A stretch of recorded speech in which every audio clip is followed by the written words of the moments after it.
Hey everybody, it's Safi and Marco Dish Out on Movies, the only movie review show on YouTube to review movies in terms of food. It's just Marco here once again, and I am here today to review Hell's Kitchen, Season 23, Episode 7 or 8. I literally just looked that up, and I literally just forgot. Let's see. Where is that? I'm on IMDb right now. Episode 8. Episode 8. Anyways, and it's 9:08 as I'm doing this review.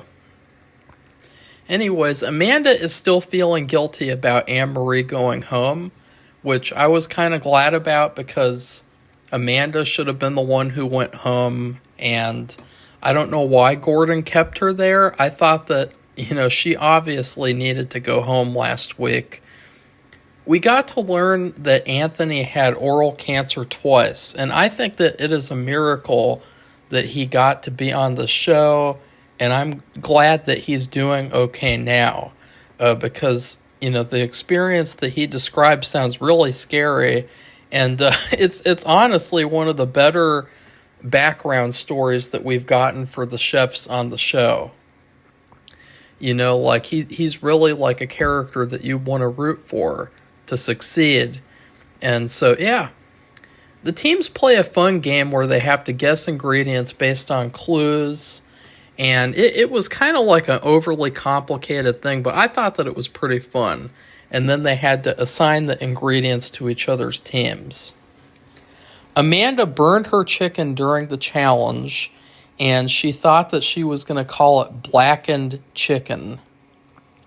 I didn't get why she did that. I felt like that was probably the biggest red flag. Like, how someone in Hell's Kitchen or Master Chef, like, they really deserve to go home, and they don't get sent home, and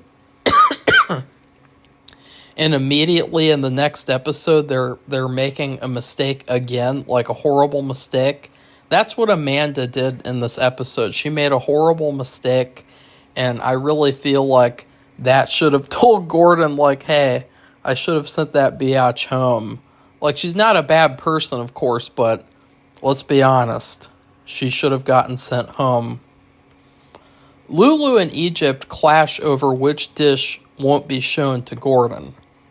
Egypt thinks Lulu's gnocchi were made out of the wrong kind of potato, and Lulu thinks that Egypt's plate looks, I guess she thought it looked too simple and too bare, but I said I have a feeling they will regret not putting up his dish. Once again, it shows how his team does not value him, and predictably, Lulu does not get a point. Hannah's dish looked and sounded good, and I forgot what her dish was. I wished I'd had written it down, but I don't know why I didn't. Amanda did not get a point either, and Gordon was able to tell that her chicken was burnt.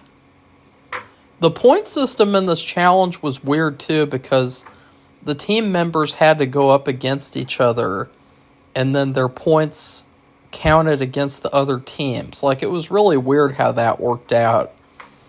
Gordon was pissed at the end of the challenge that they snubbed Egypt's dish, so he wanted to taste it. It was so good that Gordon had the whole team come up to look at it to see how good it really looked and how juicy the meat looked. And this dish is probably the best dish of the season, or maybe Egypt's best dish so far. It was so good that Gordon said that it would have been worth 2 points. So he humiliated the men's team, and the women's team won, predictably. Whit tells Egypt to stand up against his team if they do this same thing again. So the men's team have to do this garbage-related punishment. I forgot what it was, and then Kyle keeps on doing weird things the entire punishment. And I gotta say, like, out of all the punishments this season, I feel like this one is the worst. for sure. And the women's team got to go to the Foxwood Casino Smash Room. And they also got to have like a really, really expensive, fancy dinner. Like all sorts of courses and shit.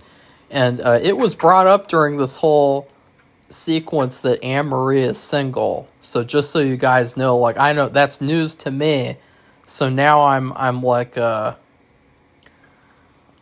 I don't know. I'm just, that was like groundbreaking news. Like they stopped the whole show to tell you guys Anne-Marie is single. I'm single too. Isn't that a coincidence?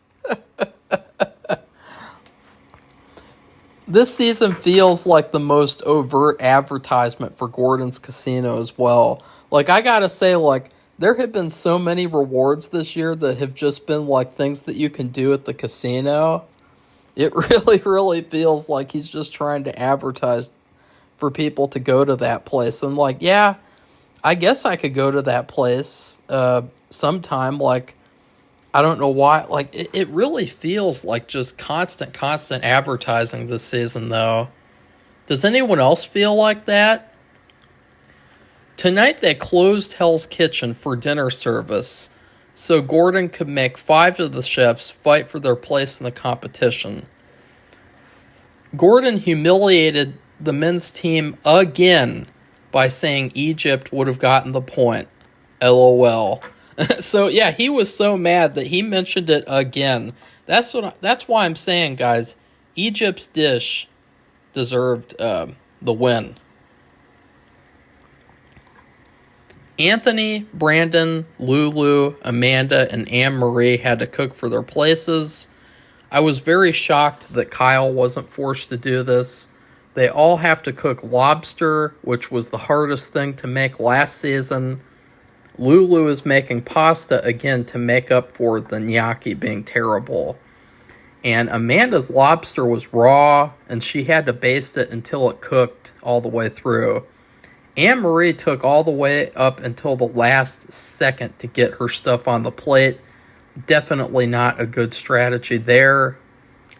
She was all over the place. It really felt like somehow like that Smash Room thing made her worse. Like, it was like, I thought maybe it would, take her stress out and make her more focused and make her more like, but instead it made her all over the place, as I just said. Lulu's lobster ravioli sounds like it could be really good. I had a really bad experience with lobster ravioli.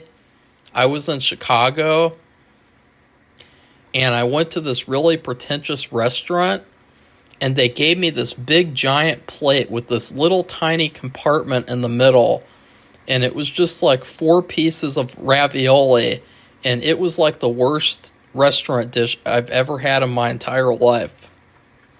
It was so bad. It tasted frozen. It was so gross. It was such a disappointment. And with Lulu's dish, it was really bizarre how she had lobster outside the ravioli and then inside as well. Like, that is really weird. I've never seen or heard of that before. Like, it's ravioli because there's stuff inside the ravioli, right? Brandon proved himself with his lobster chowder. It was so good he immediately got to go back to the dorms. Noticeably, Egypt held out his hand for a high five and Brandon avoided him. I thought that was strange. Anthony accidentally left a bone in his dish. That was bad enough to send Lulu back to the dorms. Amanda's dish looks ugly as hell but tastes good. Gordon sent her back to the dorms. Very unfortunate that she got away again in this episode, even after earlier on with the blackened chicken, quote unquote. I mean, come on, blackened chicken. Either way, the person going home is more worthy of being there than Amanda or Kyle to me. Anne-Marie had the same deal as Amanda. terrible looking dish that tasted good. Gordon is sad to send Anthony home, so he gets to keep his jacket too. I would give this episode a B+. I felt like it was a pretty decent episode. It's kind of weird how Egypt is still under scrutiny from his team. And also, it's kind of weird and sad how Amanda got to escape again from elimination. But overall, I really enjoyed this episode. I know that this review is kind of off. I am still ill with something. It might be a virus, or it might be something to do with allergies. As I've told you guys before, I never had allergy problems until I moved to this apartment. So, like, being in this apartment, just makes me sick, literally. And so it might be that. I'm more of the opinion that it's a virus, though, and it gets better when I rest my voice, but, I'm not really able to rest my voice, So, anyways, I can't wait for next week's episode, and yeah, please like this video and comment and tell me what you thought of the new Hell's Kitchen episode. Would you like to date Anne-Marie like me? And then please subscribe to our channel if you'd like to see more honest Hell's Kitchen reviews. Goodbye, everybody. See you soon.